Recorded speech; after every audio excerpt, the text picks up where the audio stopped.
حميد مجيد.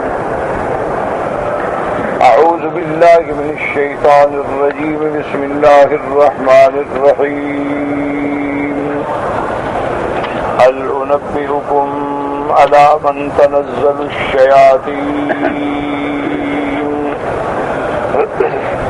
تنزل على كل أفاك أثيم يلقون السمع وأكثرهم كاذبون والشعراء يتبعهم الغاوون ألم تر أنهم في كل واد يهيمون وأنهم يقولون ما لا يفعلون إلا الذين آمنوا وعملوا الصالحات وذكروا الله كثيرا وانتصروا من بعد ما ظلموا وسيعلم الذين ظلموا أي منقلب ينقلبون. قال المؤلف المفسر رحمه الله تعالى أدام النفع بعلومه وعلومكم في الدارين آمين إلى أن قال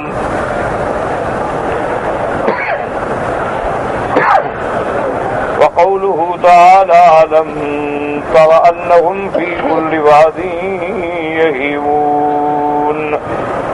قال علي بن أبي طلحة عن ابن عباس في كل لغو يخوضون. حضرت ابن عباس رحمۃ اللہ علیہ نے ایک ترجمہ یہ بھی فرمایا کہ یہاں وادی سے مراد وادی نہیں ہے بلکہ معنی یہ ہے کہ ہر لغو میں وہ دخل دیتے ہیں. جو بھی لغو بات ہو، لغویات ہوں، کسی عورت کے حسن و جمال کی بات ہو، کسی کے زلفوں کی بات ہو، کسی کے شراب نوشی کی بات ہو، تو ہر لغو میں دخل دیتے ہیں.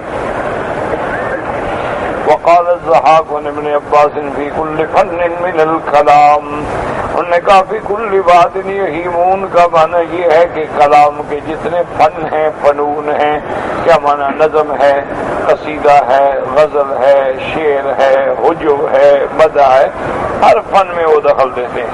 وقضا قال مجاہد وغیرہ وقال الحسن البصری رحمہ اللہ تعالی قد والله رأينا أوديتهم التي يخوضون فيها مرة في شتيمة فلان ومرة في مديحة فلان.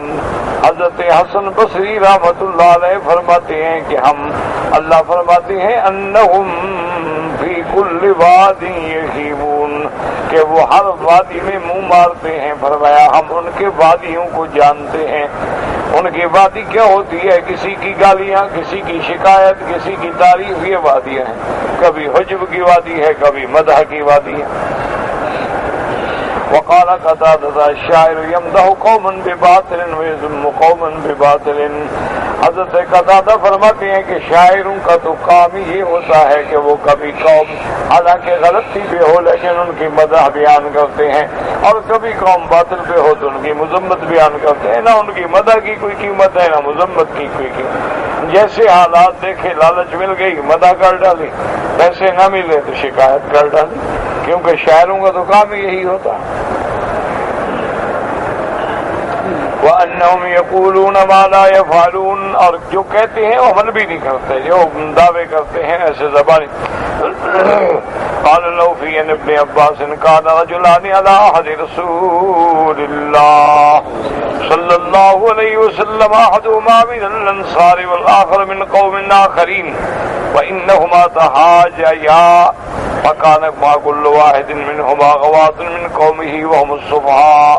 وقال الله تعالى والشعراء يتبعهم الغاوون. ألم تر أنهم في كل واد يهيمون وأنهم يقولون ما لا يفعلون. حضرت ابن عباس کا ایک قول مبارک ہے کہ دو آدمی تھے حضور کے زمانہ مبارک میں، ایک انصاری تھا، ایک کسی دوسری قوم سے تعلق رکھتا تھا. وَإِنَّهُمَا يَتَحَاجَيَانِ وہ ایک دوسرے کی مذمت کرتے اور دونوں کے ساتھ بے وقوف پاگل قسم کے آوارہ آدمی تھے، وہ اس کے ساتھ مدد کرتے تھے، اس کی مدد کرتے. اس پہ اللہ پاک نے قرآن پاک میں آیت اتاری کہ شعراء وہ ہیں جن کی پیروی کرنے والے گم کردہ راہ ہوتے ہیں. وقال علی ابن ابی طالب اکثر قولهم یکذبون فیہ، یعنی ان کی عادت یہ ہے کہ وہ اکثر جھوٹ ہوتا ہے. وہذا الذی قال ابن عباس رضی اللہ تعالیٰ عنہ الواقع فی نفس الامر، حضرت ابن عباس نے فرمایا وہ حقیقت واقعہ یہی ہے کہ شعراء کے کلام میں بس ایسے تعریفیں ہوتی ہیں.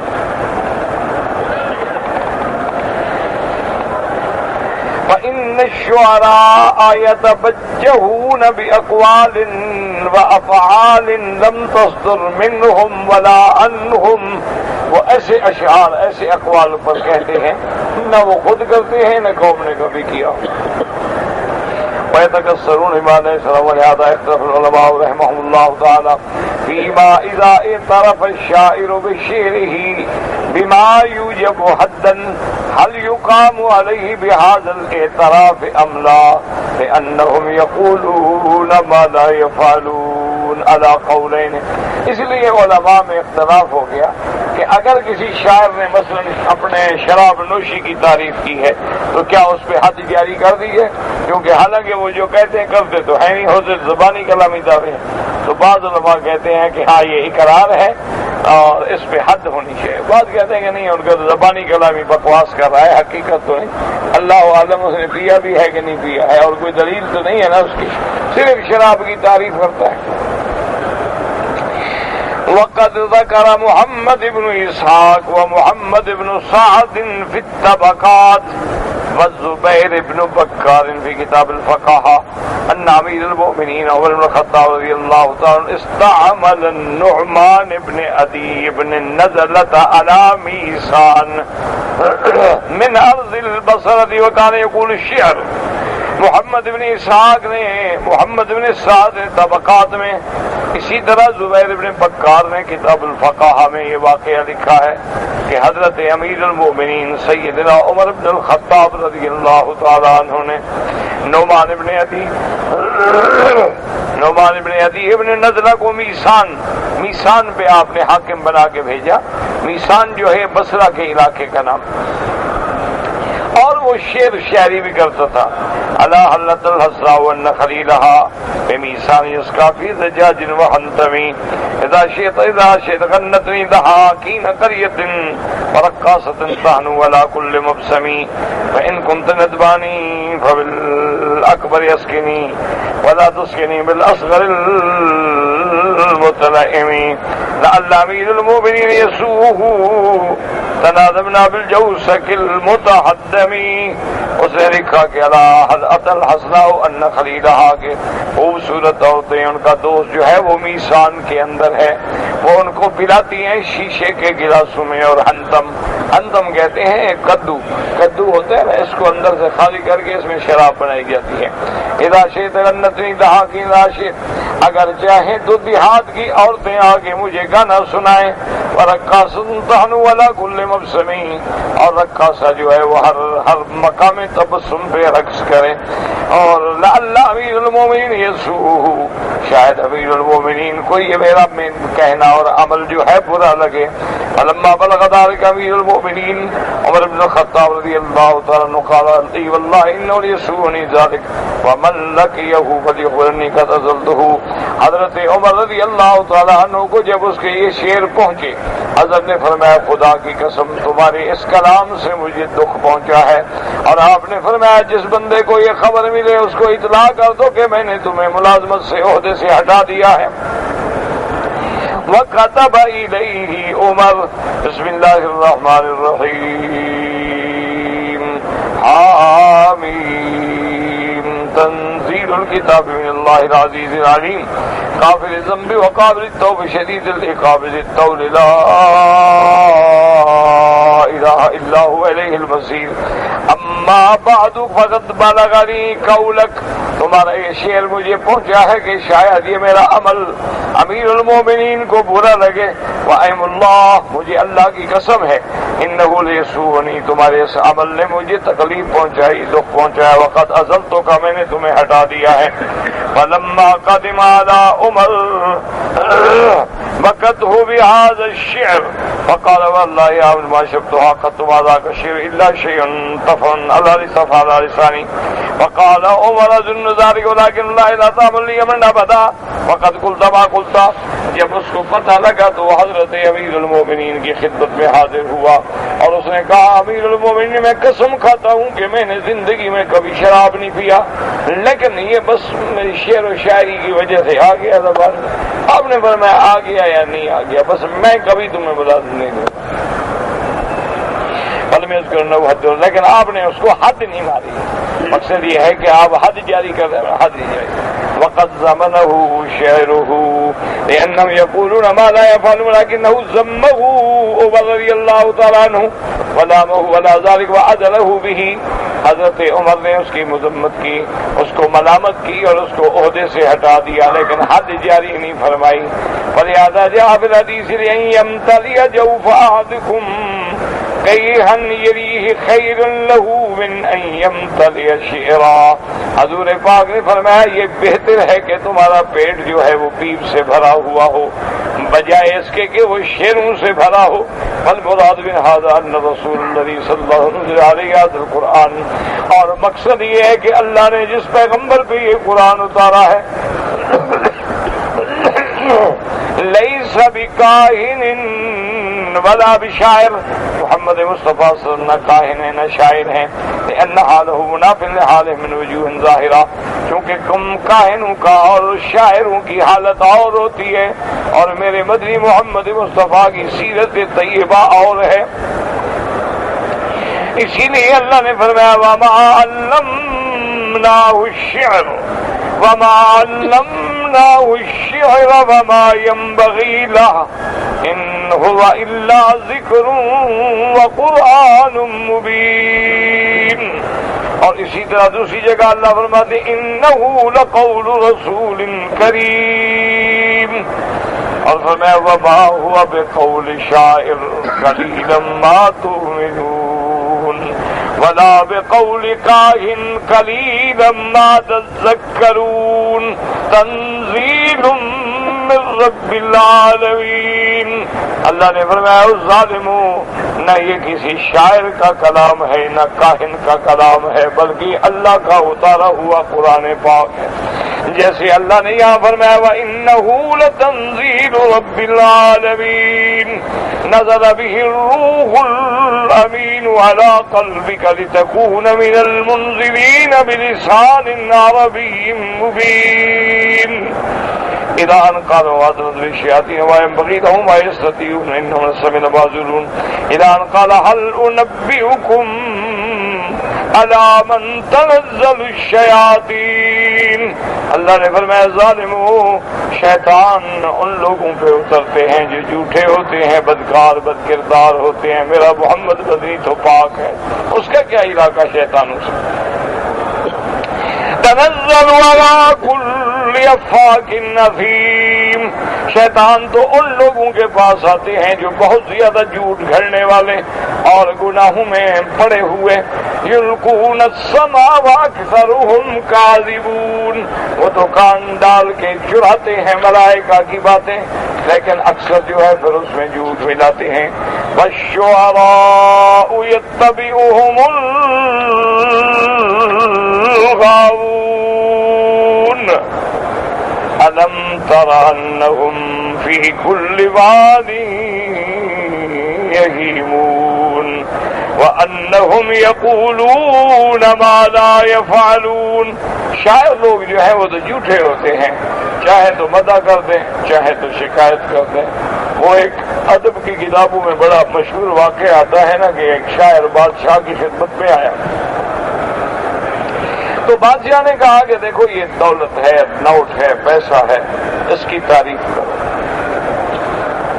تو اس نے جناب پھر بدی کھڑے ہو کے پیسے کے بارے میں ایسی تعریف کی ایسی مدح کی کہ نعوذ باللہ نعوذ باللہ. آخر میں جا کے کہنے لگا کہ لولا التقى لقلت جلت قدرتہ. کہ اگر مجھے اللہ کا ڈر نہ ہوتا تو میں کہتا پیسہ ہی جل جلالہ.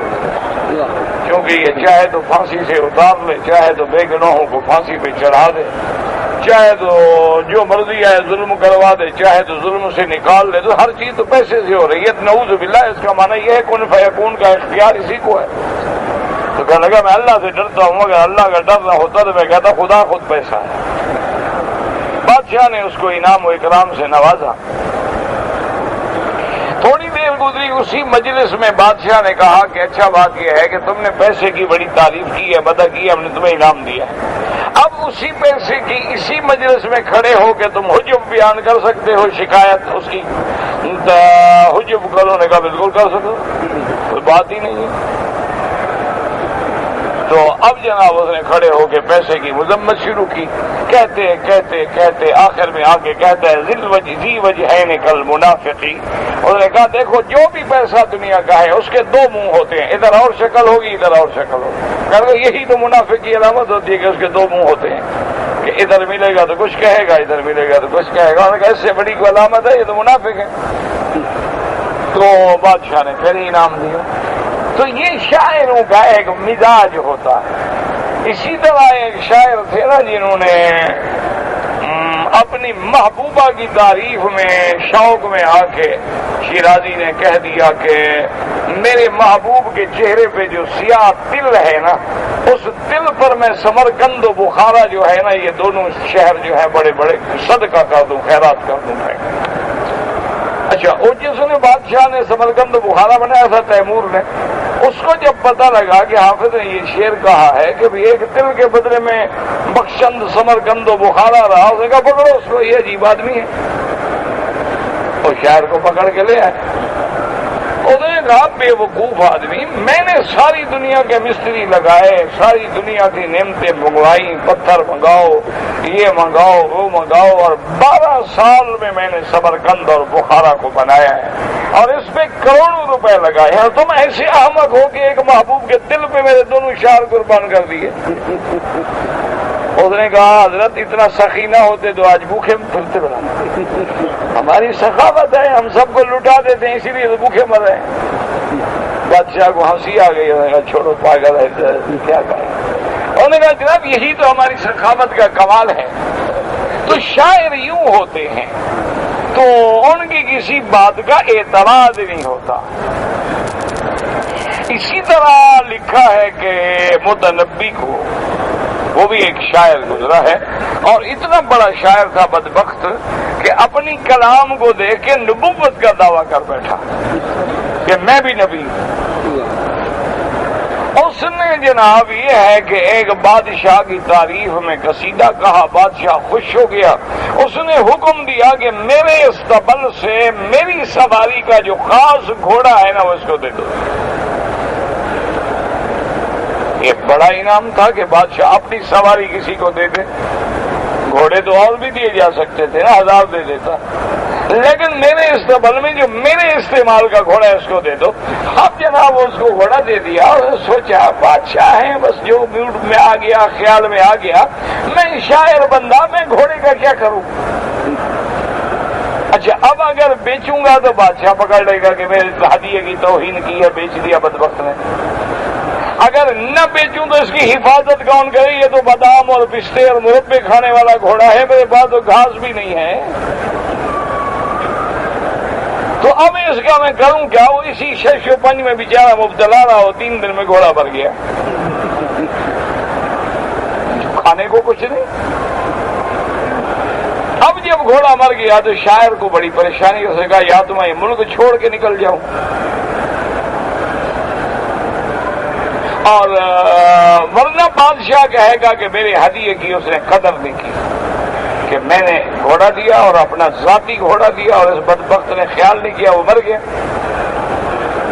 کیا کروں؟ بڑا سوچا، سوچتے سوچتے اس نے کہا بجائے اس کے کہ کوئی اور شکایت کرے میں خود پہنچتا ہوں۔ بادشاہ کی مجلس میں آ گیا، سلام کیا تھا۔ بادشاہ جب اپنی مجلس سے فارغ ہوتے نے کہا ہاں بھائی وہ سناؤ گھوڑے کا کیا حال ہے؟ اس نے کہا جناب کیا پوچھتے ہو، گھوڑا اتنا تیز تھا، اتنا تیز تھا، اس دنیا سے بھی نکل گیا وہ دوڑنے میں اتنا تیز تھا کہ اس دنیا سے بھی آگے چلا گیا۔ بادشاہ سمجھ گیا وہ مر گیا، اس دنیا سے آگے کہاں چلا گیا۔ میں نے کہا تو بے وقوف تم ہمیں بتا دیتے ہو کیا بتا دیتے؟ میں شاعر آدمی، آپ نے مجھے گھوڑا پکڑوا دیا، میں کیا کروں؟ تو شاعر اس قسم کی ہوتی ہیں، یہ نبی کی شان نہیں ہوتی۔ اس لیے اللہ نے فرمایا کہ وما علمناہ الشعر، ہم نے اپنے پیغمبر کو کبھی شعر کی تعلیم نہیں دی، وما ينبغي له، اور نہ میرے پیغمبر کی شان کو زیبا ہے کہ وہ شعر کرے۔ اسی لیے علماء نے فرمایا کہ ساری زندگی میرے مدنی محبوب نے کبھی شعر نہیں کہا، ساری زندگی حضور پاک کی زبان مبارک سے شعر نہیں نکلا۔ ہاں ایک دفعہ کلام ہے، وہ کلام مکفہ تو کہہ سکتے ہیں، لیکن شعر نہیں کہہ سکتے کہ حضور کی انگلی پہ چوٹ لگ گئی اور انگلی سے خون بہنے لگا تو آپ نے فرمایا حل انت الا اصبع دمیتی وفی سبیل اللہ ما لقیتی، کہ تم ایک انگلی ہی تو ہو نا، اللہ کے راستے میں چوٹ لگ گئی تو لگ گئی، کیا ہو گیا؟ تو یہ شعر نہیں ہے، شعر وہ ہوتا ہے جو تکلف کے ساتھ باہر قافیہ عروض اوزان کا خیال کر کے کہا جاتا ہے۔ ایک ہوتا ہے کہ بغیر تکلف کے زبان پہ کلام مکفہ آ جائے، جیسے جنگ حنین میں صحابہ کے پاؤں اکھڑ گئے لیکن حضور اپنی سواری پہ کھڑے ہیں اور فرماتے انا النبی لا کذب انا ابن عبد المطلب، میں اللہ کا سچا نبی ہوں، میں جھوٹا نبی نہیں، اور میں عبد المطلب سردار کا بیٹا ہوں، میں شہید ہو سکتا ہوں لیکن میرے قدم نہیں ہٹ سکتے ہیں دشمن کے مقابلے پہ۔ تو اب یہ شعر نہیں ہے، اس کو شعر نہیں کہا جاتا۔ جیسے اللہ فرماتے ہیں وَالنَّجْمِ إِذَا هَوَىٰ مَا ضَلَّ صَاحِبُكُمْ وَمَا غَوَىٰ وَمَا يَنطِقُ عَنِ الْهَوَىٰ إِنْ هُوَ إِلَّا وَحْيٌ يُوحَىٰ۔ یہ شعر نہیں ہوتا، یہ کلام مکفہ ہے، کلام موزون ہے، ورنہ اللہ کا قرآن شعر و شاعری سے دور ہے۔ انبیاء جو ہیں وہ شعر و شاعری سے دور ہیں، انبیاء کی شان ہی نہیں ہوتی کہ وہ شعر کہیں۔ شعر کہنا جو ہے یہ کوئی کمال نہیں ہے، اور شعر کہنا جو ہے یہ کوئی بہت بڑا اعزاز و افتخار نہیں ہے۔ اس لیے اللہ نے نفی کی کہ ظالم و تم میرے نبی کو کہتے ہو شاعر ہے، وما هو بقول شاعر، خبردار یہ کسی شاعر کا کلام نہیں۔ قلیلا ما تؤمنون ولا بقول کاہن قلیلا ما تذکرون، اور نہ یہ کاہن کا کلام ہے بلکہ یہ اللہ کا کلام ہے، اللہ نے اتارا ہے، جبریل لایا ہے اور محمد پاک نے پڑھ کے سارے عالم پہ پہنچایا ہے۔ اللہم ارزقنا اتباعہ وارزقنا الموت علی طریقتہ۔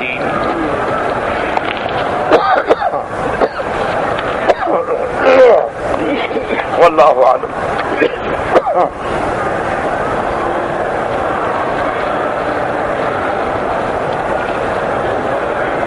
کہتے ہیں کہ دوران طواف میں نے رکن یمانی پہ ہاتھ اٹھایا تو ایک آدمی نے مجھے روکا، میں نے کہا مجھے مکی صاحب نے کہا، آپ نے جھوٹ بولا نا مجھ پہ۔ میں نے کب کہا ہے؟ خواب دیکھا آپ نے؟ اللہ کے بندے 1000 دفعہ سمجھا چکے ہیں کہ موقع ملے تو رکن یمانی پہ استلام کرو، نہ ملے تو ہاتھ نہ اٹھاؤ۔ کس نے کہا ہے آپ کو کہ ہاتھ اٹھاؤ؟ رکن یمانی پہ دور سے اشارہ کرنا یا ہاتھ اٹھانا یا بسم اللہ اللہ اکبر کہنا تو بدعت ہے۔ اگر آپ قریب میں ہیں، کسی عورت کو بھی دھکا نہیں لگتا، کسی مسلمان کو بھی ایذا دینے کا سبب آپ نہیں بنتے ہیں، قریب آرام سے جاتے جاتے تو داہنے ہاتھ سے بسم اللہ اللہ اکبر وللہ الحمد، اللہم انی اسألک العفو والعافیہ ربنا آتنا فی الدنیا حسنہ، یہ دعا مانگیں تو اللہ کے فرشتوں کی یہاں ڈپٹی ہوتی ہے، وہ کہتے ہیں اللہم استجب، کہ اللہ اپنے اس بندے کی دعا کو منظور فرما۔ ایک مشکل یہ ہے کہ مسئلے خود گھڑتے ہیں اور پھر کہہ دیتے ہیں ہاں یہ مولوی وکی نے کہا ہے۔ کیا کرے اللہ ہدایت دے، بس اور کچھ نہیں۔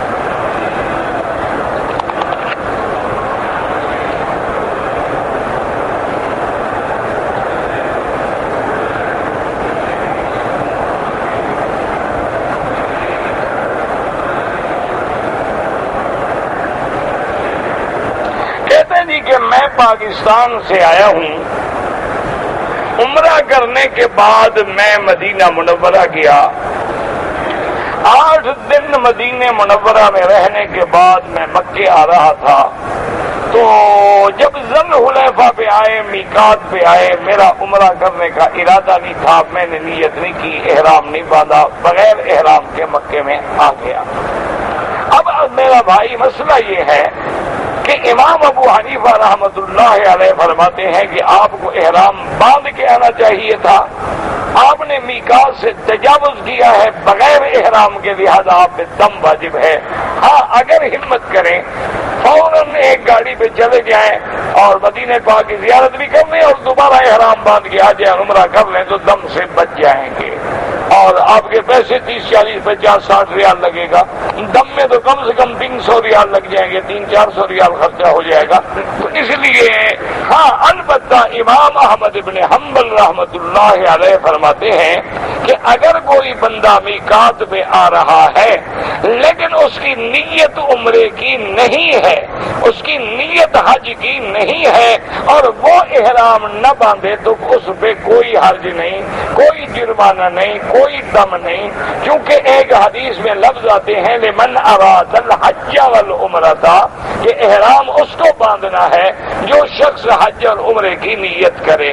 لیکن امام ابو حنیفہ فرماتے ہیں کہ نہیں، میقات بنائے اسی لیے گئے ہیں کہ وہاں سے مکے آنے والا جو ہے بغیر احرام کے نہ گزرے، اور اگر یہ ہماری نیت میں تابع ہے تو پھر میقات بنانے کا کیا فائدہ ہے کہ ہم چاہے تو باندھیں اور چاہے تو نہ باندھیں، تو پھر میقات معین کرنے کا کیا فائدہ تھا۔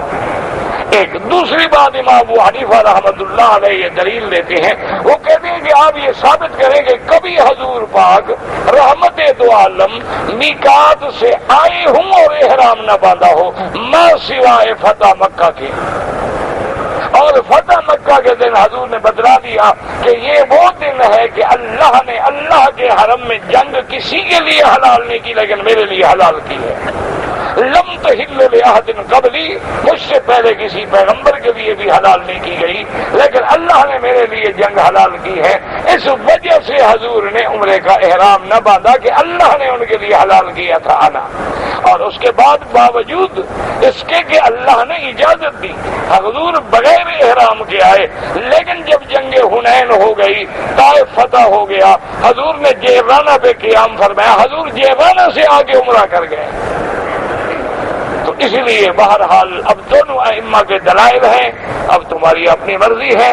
ویسے تو ہم سب ائمہ کو علی الحق والہدی سمجھتے ہیں، لیکن بہرحال جہاں تک دلائل کا وزن ہے آپ دیکھ سکتے ہیں، حضور مدینے سے آئے، احرام باندھ کے آئے، مکے والوں نے نہیں آنے دیا، آپ نے احرام اتارا، دم احسار دی، واپس مدینے گئے، پھر اگلے سال آگے عمرۃ القضاء کی حضور صلی اللہ علیہ وسلم۔ اسی طرح حضور حج کے لیے آئے، حجۃ الوداع، تو احرام باندھ کے آئے، بغیر احرام کے رحمت دو عالم صلی اللہ علیہ وسلم کبھی داخل نہیں ہوئے۔ حضور نے اپنی زندگی میں 4 عمرے کیے ہیں اور ایک حج مبارک کیا ہے، جب بھی آئے تو احرام کے ساتھ آئے ہیں۔ تو بہرحال اور یہ تو بلا شک کلام ہے نا کہ تمام ائمہ کے نزدیک افضل یہ ہے کہ احرام باندھ کے آئے۔ مسئلہ یہ ہے وہ کہتے ہیں کہ نہیں باندھا تو دم نہیں پڑے گی، وہ یہ نہیں کہتے ایسا کرو، مسئلے کو سمجھا کرو۔ یعنی امام احمد بن حنبل رحمۃ اللہ علیہ فرماتے ہیں کہ اگر ایسا ہو گیا تو اس میں جرمانہ نہیں ہوگا، وہ یہ تھوڑا کہتے ہیں کہ تم ایسا کرو۔ سب ائمہ کے نزدیک ہے کہ جب میقات سے گزرو، وقت رسول اللہ صلی اللہ علیہ وسلم 5 مواقیت، حضور پاک نے 5 میقات مقرر کیے ہیں، ذل حلیفہ ہے، جوفہ ہے، اور قرن منازل ہے، ذات عرق ہے، اور یہ لملم ہے، اور ساتھ یہ بھی فرما دیا کہ من اتا علیہن، جو بندہ ان مواقیت پہ آئے یا ان کے محاذات پہ آئے تو بغیر احرام کے نہ گزرے۔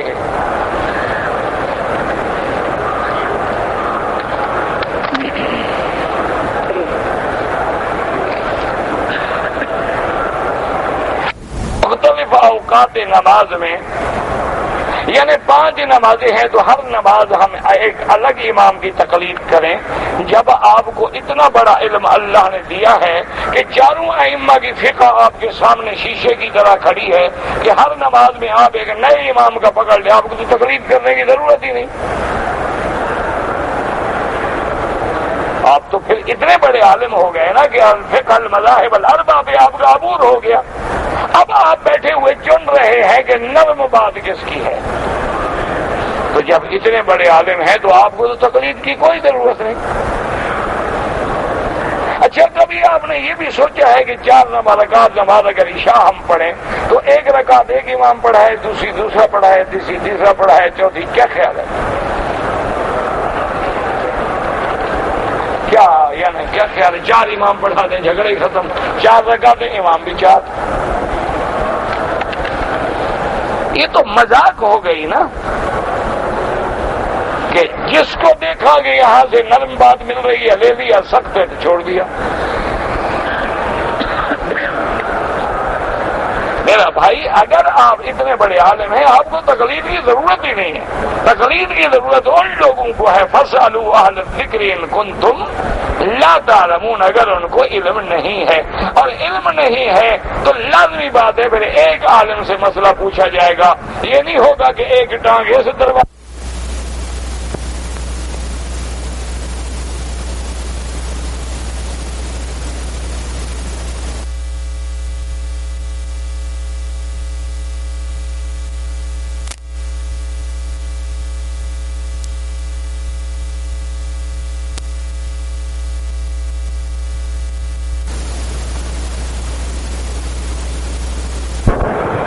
حدیث حضرات کا طریقہ واضح کریں تو ان سے پوچھ لیں.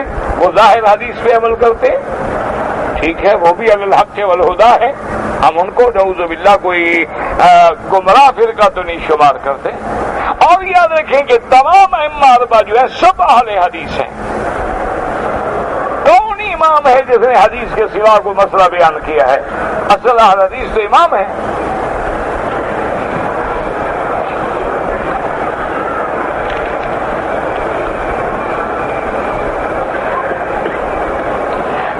حاجیوں کی قربانی کے پیسے لے لیے تھے، قربانی نہیں کی، ماشاءاللہ، انا للہ و انا، ان کا حج برباد ہو گیا. تمہیں اب شرم آ رہی ہے. اب جناب فی حاجی 2 بکریاں دینی پڑیں گی، ایک قربانی کی، ایک جرمانے کی. ادا کرو. جس نے ایک نہیں دی وہ 2 دے گا بلا.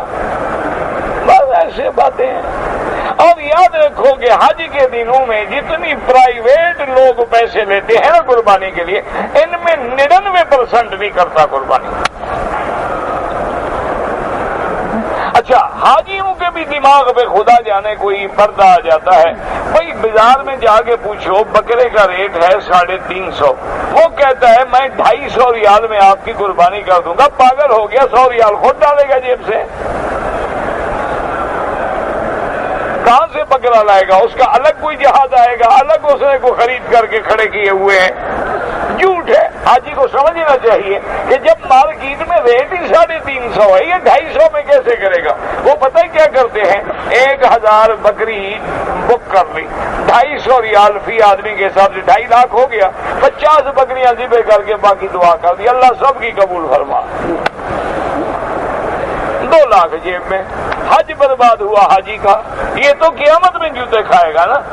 ابھی تو حاجی کا حج برباد کر دیا نا.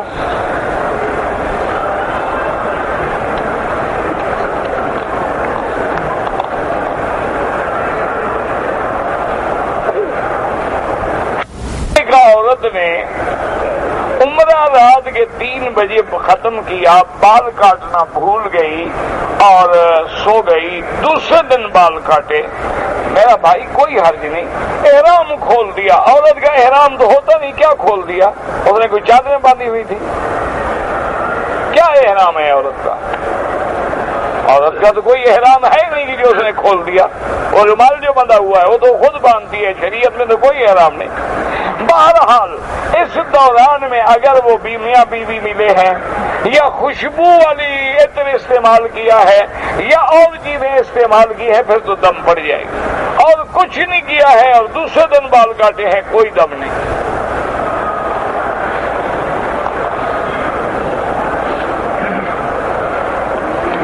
کہتے جی کہ طواف کے درمیان میں عورتیں جو ہیں وہ ٹکرا جاتی ہیں۔ اگر عورتوں کے لیے الگ الگ ٹائم مقرر کر دیا جائے اور وہی ٹائم ان کے مدینے جانے کا ہو بس کا، تو پھر کیا کریں؟ طواف الوداع تم کرو گے ان کی طرف سے؟ طواف زیارت کے لیے کتنا دن ہے؟ 10 ہے، 11 ہے، 12 ہے، پھر پورا نہیں ہوتا ہے۔ اگر عورتوں کا ٹائم الگ مردوں کا الگ ہو تو وہ تو 2 مہینے میں بھی پورا نہیں ہوگا۔ کہہ دینا آسان ہے، تجویز دینا آسان ہے۔ اگر کوئی حل ہوتا تو گورنمنٹ سعودیہ الحمدللہ ہر وقت اسی مسئلے میں ہوتے ہیں، ان کی لجنا ہیں، کمیٹیاں ہیں، بڑے بڑے اسکالر ہیں، ہر وقت ان مسائل پہ غور ہوتا رہتا ہے، کیا کریں کیا کریں، کیسا کریں، حاجیوں کو آرام پہنچے، اور اس وقت تک کوئی حل نظر نہیں آیا ہے۔ اب دیکھیں نا، حرم بنا دیا، چلو بھی آپ صفا نیچے بھی دوڑتے تھے، اوپر بھی اب بنا دی، طواف آپ نیچے بھی کرتے تھے، اب 3 جگہ طواف ہو سکتا ہے۔ وہ تو ہر وقت اسی مسئلے میں لگے ہوئے ہیں، لیکن بظاہر کوئی حل نظر نہیں آ رہا۔ اب ایک تجویز ہے کہ بھئی اس حرم میں شیشے کی چھت ڈال دی جائے تاکہ ڈبل ہو جائے طواف، ایک تجویز ہے، اس پہ غور ہو رہا ہے، اگر پاس ہو گیا تو کر دیں گے۔ وہ تو ہر وقت آپ کی خدمت میں لگے رہتے ہیں۔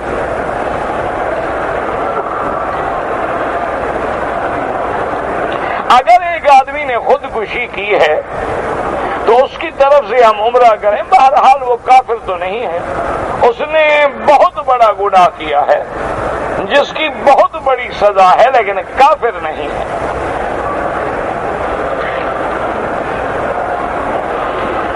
بہرحال کریں، آپ عمرہ کریں، طواف کریں، دعا کریں بیچارے کی مغفرت کے لیے۔ ایک آدمی داڑھی رکھ کے مونڈ لیتا ہے اور دوسرا روزانہ شیو کرتا ہے، بالکل دونوں بدکردار ہیں، دونوں فاسق و فاجر ہیں۔ بہرحال جس نے رکھنے کے بعد مونڈا ہے وہ تو اور زیادہ گناہگار ہے کہ نبی کی داڑھی کو برا سمجھا تو مونڈ دیا نا۔ اچھی چیز کوئی ہٹاتا ہے؟ اگر آپ کو داڑھی اچھی لگتی تو آپ کبھی ہٹاتے؟ اور جو بندہ حضور کی سنت کو برا سمجھے وہ تو کفر تک چلا جاتا ہے۔ اور یہ کوئی معمولی گناہ نہیں ہے، آدمی کبیرہ گناہ ہے، فاسق و فاجر ہو جاتا ہے داڑھی منڈانے والا۔ اسی لیے داڑھی منڈے کو نہ اذان دینے کی اجازت ہے نہ امام بننے کی اجازت ہے، یہ معمولی گناہ نہیں ہے۔ اور پھر سب سے بڑی خطرناک بات یہ ہے کہ حضور نے فرمایا کہ جس کی تم شکل بناؤ گے اللہ کی قیامت میں تمہیں انہی کے ساتھ اٹھائے گا۔ اب آپ خود فیصلہ کریں، انبیاء کی داڑھی ہے، صدیقین، صحابہ، تابعین، اولیاء اللہ سب کی داڑھی تھی کہ نہیں تھی؟ تو کس کے ساتھ اٹھو گے؟ سوچ لو، یہ کوئی معمولی بات نہیں ہے کہ دراصل جی کیا ہو گیا، منڈا لیا، داڑھی ہے جی، جی جوانی میں منڈاتے ہیں جی، بڑھاپے میں رکھ لیں گے، خدا جانے کل مر جائیں پھر کیا ہوگا۔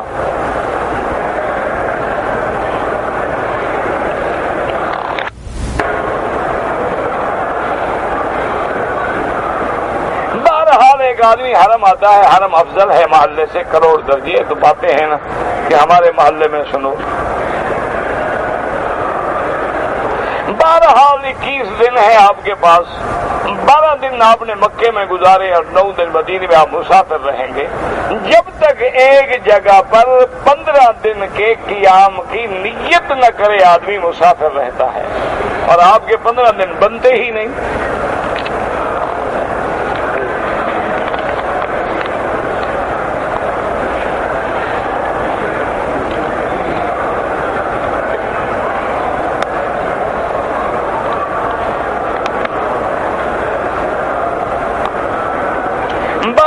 میں نے اپنے بچپن سے گھر میں جو بیچاری ایک عورت کام کرتی تھی اس سے میں نے کہا تھا کہ دعا کرو میری شادی ہو جائے تو میں تمہیں حج کراؤں گا۔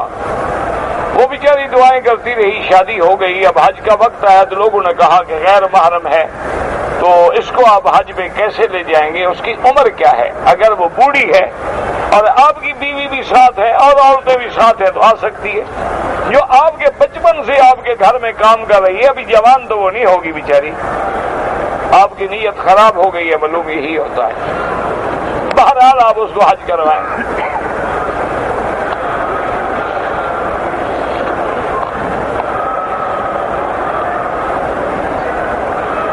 دادی کی طرف سے عمرہ کرنا ہے، دادی سے کرو، دادے سے کرو، باپ کا کرو، جیسے اپنا کیا اسی طرح کرنا۔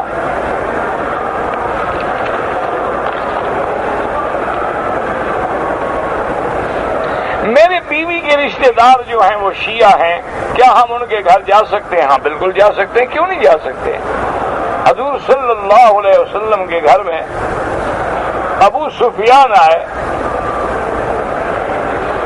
اور ابو سفیان جو ہیں یہ حضور کے سسر تھے، ام حبیبہ کے والد تھے جو حضور کی بیوی تھی، اور اس دور میں آئے جب یہ کافر تھے، مدینہ منورہ میں آئے اور کافر تھے، اور کافروں کا بھی سردار تھا، چھوٹا موٹا بھی نہیں تھا، ابو سفیان مکے کا سردار ہے۔ تو جب ام حبیبہ کے گھر آئے تو ام حبیبہ نے کہا کہ ابا جان آپ ٹھہر جائیں، میں جب تک حضور سے نہ پوچھوں میں کوئی بات نہیں کر سکتی۔ تو بی بی صبح دوڑ کے حضور کے گھر آئیں گے، یا رسول اللہ جا ابھی میرا ابا آیا ہے، لیکن وہ تو کافر ہے، مشرک ہے، تو اب میں کیا کروں؟ آپ نے فرمایا سیدھی اب آ کے جاؤ، اپنے ابے کا احترام کرو، کھانا کھلاؤ، گھر میں رکھو، تمہارا باپ ہے، کافر ہو گیا تو کیا ہو گیا؟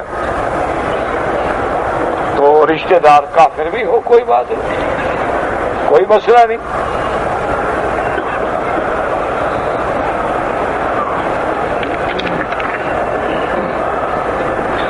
اگر کوئی آدمی عمرہ کرتا ہے اپنے رشتہ دار مرحوم کے لیے، انشاءاللہ اللہ ثواب دیں گے۔ حضرت یوسف علیہ السلام کی شادی بی بی زلیخا سے ہوئی تھی، مجھے تو کارڈ بھیجا نہیں انہوں نے، نہ میں شادی میں شریک ہوا، نہ میں نے نکاح کا خطبہ پڑھا، مجھے کیا پتا، کوئی مولوی تمہیں مل جائے تو اس سے پوچھ لو۔ نہیں، تمہیں یوسف علیہ السلام کی شادی کا کیا فکر ہے؟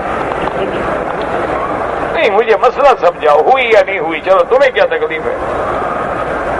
اور دوسری بات یہ ہے کہ زلیخا جو ہے یہ نام تم نے کہاں سے ڈھونڈا ہے؟ قرآن نے تو نام لیا نہیں، قرآن تو کہتے ہیں امرأۃ العزیز، نہ حدیث میں حضور پاک نے نام لیا ہے۔ یہ تو روایات اسرائیلیہ ہیں، کتب متقدمہ میں یہودیوں کی روایتیں ہیں، بعد نے کہا اس کا نام زلیخا تھا، بعد نے کہا اس کا نام راحیل تھا، بعد نے لکھا ہے کہ وہ جب حضرت یوسف علیہ السلام آ گئے پھر وہ بوڑھی ہو گئی، وہ دعا مانگتی رہی، اللہ نے پھر ان کو جوان کر دیا اور پھر وہ حضرت یوسف کی بیوی بنی، اور ان سے حضرت یوسف کا ایک بیٹا اور ایک بیٹی پیدا ہوئی، اور وہ بیٹا بھی نبی بنا۔ ساری جھوٹی یہودی روایات ہیں، نہ قرآن میں ہے نہ حدیث میں ہے۔ ایک دوسری بات یہ ہے کہ آخر تمہیں حضرت یوسف اور زلیخا کی شادی کا فکر کیوں کھا گیا؟ تمہیں کیا تکلیف ہے؟ مجھے یہ بتائیں، اگر یہ چیز ضروری ہوتی، اللہ نے حضرت یوسف کے بچپن سے لے کر آخر تک کا قصہ کیا ہے تو شادی کا بھی ذکر فرما دیتے۔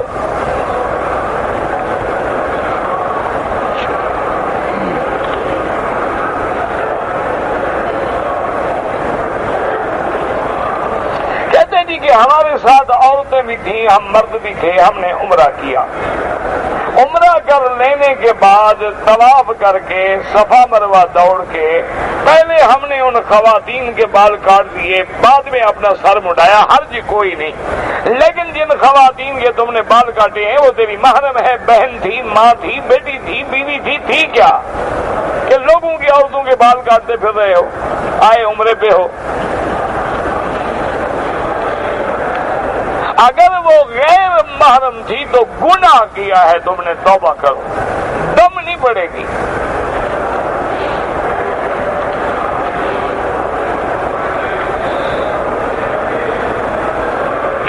میری بیوی بے عرصہ 7 سال سے جادو ہو گیا ہے، جنات بیوی میں حاضر ہو جاتے ہیں. بھائی جادو الگ بات ہے، جنات الگ بات ہے. بہرحال آپ کسی ایسے عالم سے رجوع کریں جو جنات کے نکالنے کا اور سحر کے توڑنے کا طریقہ جانتے ہوں. میں تو جانتا نہیں کچھ بھی، میں تو طالب العلم آدمی ہوں، مجھے تو نہ یہ وظیفے آتے ہیں، نہ پیری فقیری آتی ہے، نہ بزرگی آتی ہے. کوئی اللہ والا آدمی تلاش کرے، کسی اور بھوت کے پاس نہ پھنس جانا. ایک جن تو پہلے پکڑا ہوا ہے کہ جن اور لگا لو بیوی کو. آج کل کاروبار زیادہ ہو رہا ہے اور اللہ والے بہت کم ہیں.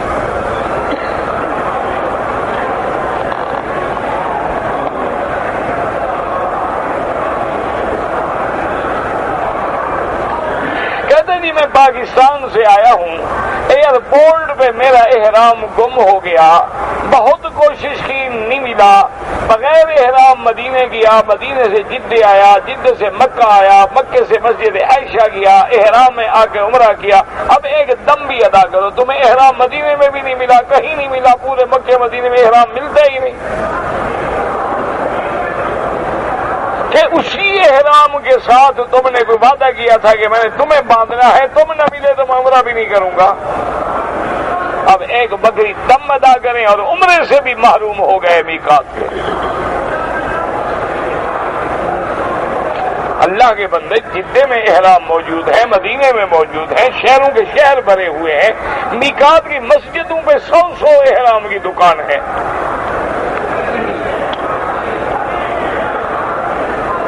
میں قرآن شریف تو پڑھتا رہا لیکن سجدہ تلاوت نہیں کیا. تو اب اندازہ کر کے سجدے کر لو، جتنا پڑھے ہیں، اور جو نہیں کی اب کر لو، کوئی مسئلہ نہیں.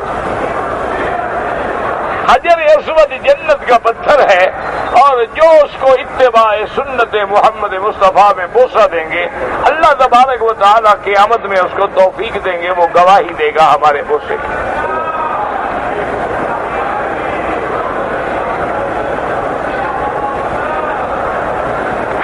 رحمت اللہ علیہ 50 ہجری میں پیدا ہوئے اور اس کے بعد پھر تقریباً کوئی 80 ہجری میں یا 100 کے بعد وفات ہوئی.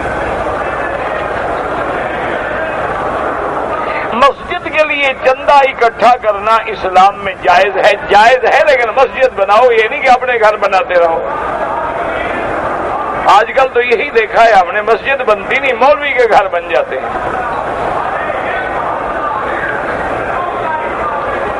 سنت کے مطابق داڑھی جو ہے کم از کم 1 مشت.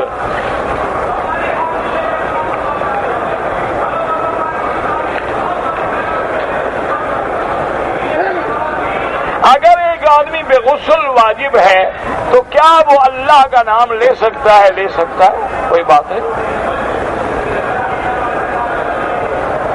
دوران طواف ایک عورت گر گئی، میں نے ہمدردی میں اس کو پکڑ کے اٹھا دیا، تو گناہ تو کوئی نہیں، انشاءاللہ نہیں ہے. اللہ نیتوں کو جانتے ہیں، اللہ نیت کو جانتے ہیں نا، کہ بھئی تم نے اٹھایا جو ہے کس نیت سے. کیا وہ بوڑھی تھی یا جوان تھی؟ جوان گرے تو بہت آدمی اٹھانے والے ہوتے ہیں، بوڑھا کوئی گر جائے اس کو کوئی نہیں اٹھاتا.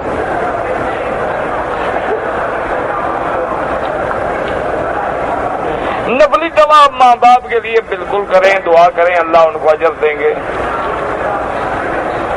اپنے گھر والوں کے خود بال کاٹے، کوئی حرج نہیں.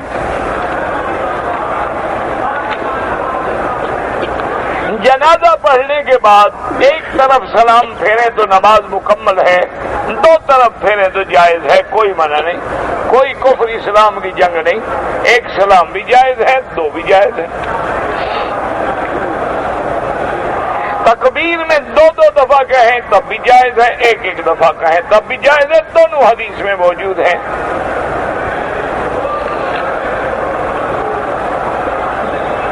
اگر ایک آدمی غسل خانے میں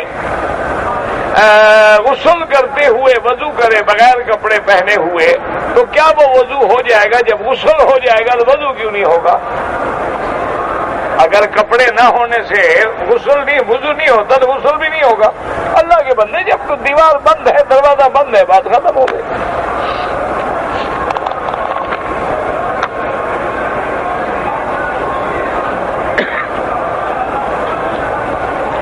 بہرحال ہم مسجد جیرانہ گئے، ہمارے گھر والوں کو پتہ نہیں تھا، انہوں نے کعبے کے بجائے رخ غلط پہ نماز پڑھی، اللہ معاف کرے، وہ نہیں جانتے تھے، بھول گئے، کوئی بات نہیں۔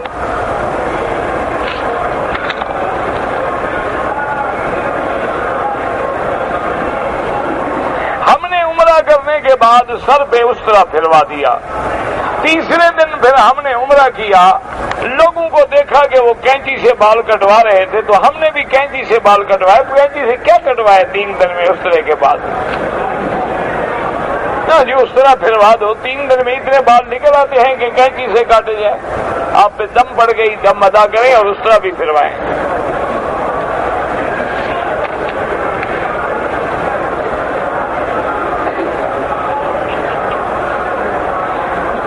کتاب و حکمت 2 ہیں، اگر ضمیر مفرد ہو تو کیونکہ دونوں چیز ایک چیز بھی ہے، کوئی حرج نہیں، یعظکم بھی۔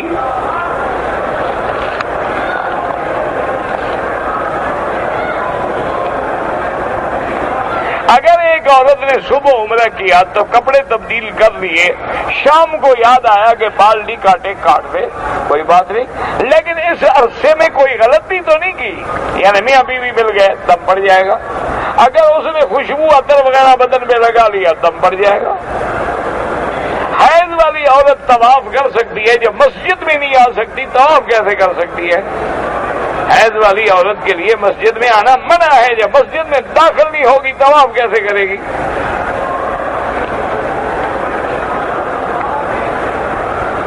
میرا ایک رشتہ دار فوت ہو گئے، اللہ مغفرت فرمائے، اللہم اغفر جمیع المسلمین والمسلمات والمؤمنین والمؤمنات الاحیاء منہم والاموات۔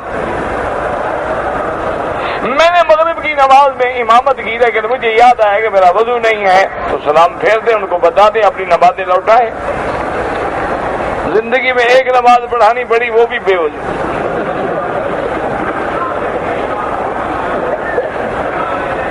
واہ بھائی واہ، امام ملے تو ایسے ملیں گے۔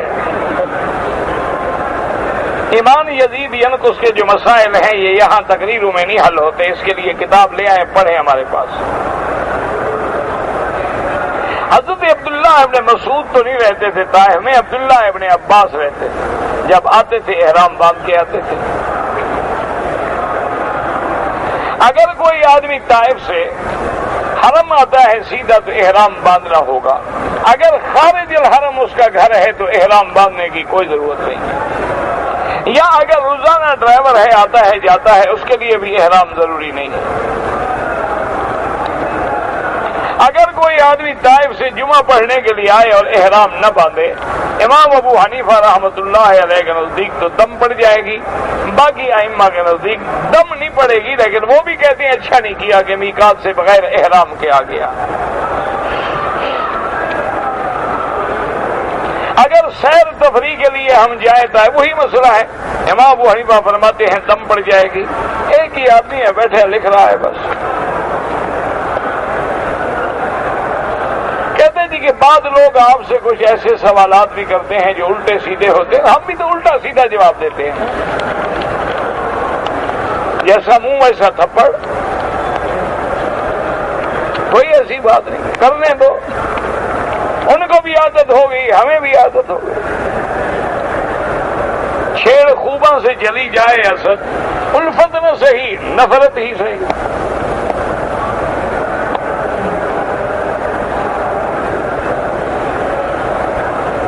بہرحال میں آ رہا تھا کہ جماعت جانے کا خطرہ تھا، جہاں حضور کا مولد کی جگہ ہے وہاں صفیں تھی، وہیں کھڑا ہو گیا۔ اگر اگلی صفیں نظر آ رہی تھی تو آپ کی جماعت ٹھیک ہے، ہاں اگر جماعت جانے کا خطرہ ہے اور آپ دور کی صفوں میں مل جائیں تاکہ جماعت نہ جائے آپ کی۔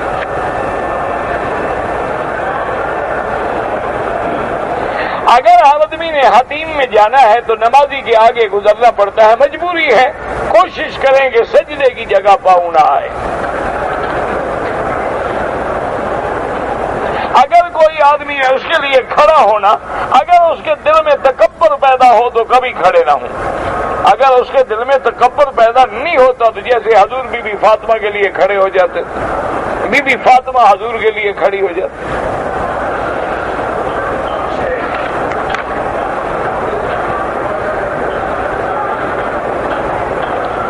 امام کے پیچھے جو صف ہے اس کے صف اول ہونے میں کوئی شک ہی نہیں ہے۔ اگر وہ نہ ملے تو پھر کعبے کے دوسرے طرف کعبے کے قریب کھڑے ہوں۔ اگر ہم نماز پڑھ رہے ہیں اور اگلی صف میں جگہ موجود ہے تو 2 قدم چلے جائیں، لیکن سینہ بھی نہ پھرے اور اتنا لمبا فاصلہ نہ ہو کہ یہاں سے چلو اور کعبے میں پہنچ جاؤ۔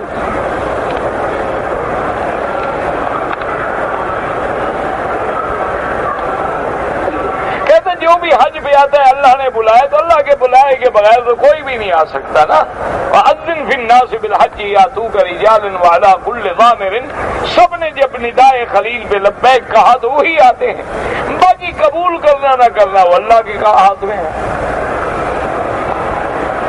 جو حج کرے حاجی پکارنا چاہیے، ہم کہیں وہ خود اپنے آپ کو حاجی نہ کہلوائے۔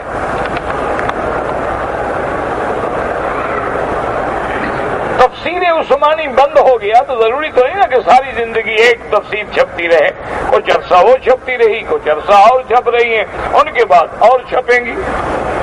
اب یہ تو نہیں ہوتا نا کہ تعلیم حیات صرف ایک عالم کی کتاب چھپی جائے۔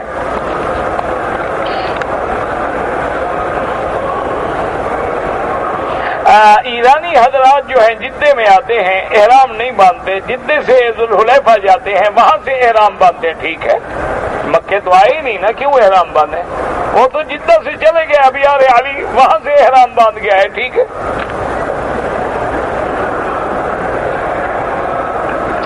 اگر امام مقام ابراہیم کے پیچھے کھڑے ہیں، بعض لوگ ان کے آگے صفیں بنا لیتے ہیں، ان کی نماز بالکل نہیں ہوتی۔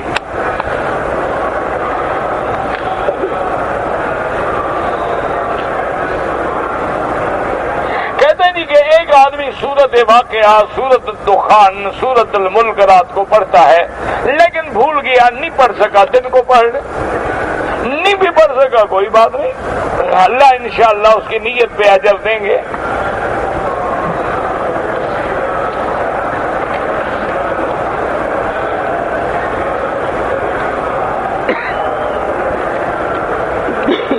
اب سیدنا ابو بکر رضی اللہ تعالیٰ عنہ کو حضور نے حکم دیا تھا کہ مروا ابا بکر فلیصلی بالناس، اور جب حضور آئے تو ابو بکر پیچھے ہٹے۔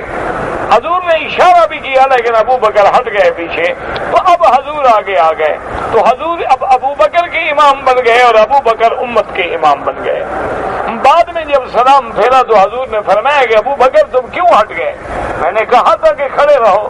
اس نے کہا مال ابن ابی قحافہ یا رسول اللہ، ابن ابی قحافہ کے بیٹے کی کیا طاقت ہے کہ محمد مدنی کے آگے کھڑا ہو؟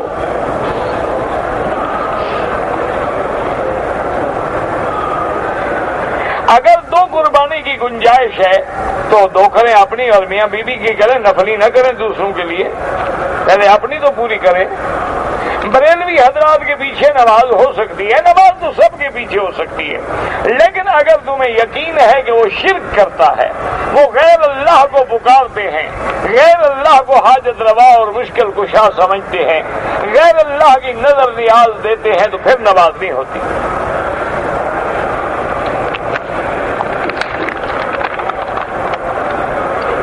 والدین کے لیے کیا عمل کریں؟ کوئی صدقہ جاریہ بنائیں، مسجد بنائیں، مدرسہ بنائیں، کمرہ بنائیں، حج کریں، عمرہ کریں،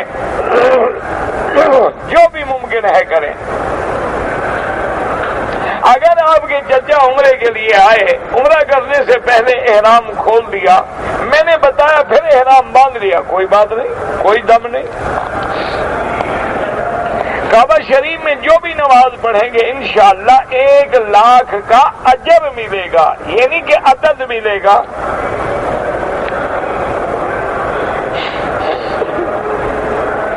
جو عورتیں عمرہ کرنے کے لیے آئی ہیں وہ نماز حرم میں پڑھیں یا اپنے مکان پہ پڑھیں تو افضل ہے، لیکن حرم میں آئیں تو ہم ان کو منع بھی نہیں کر سکتے۔ لا تمنعوا اماء اللہ عن بیوت اللہ، اللہ کی بندیوں کو اللہ کے گھروں سے نہ روکا جائے۔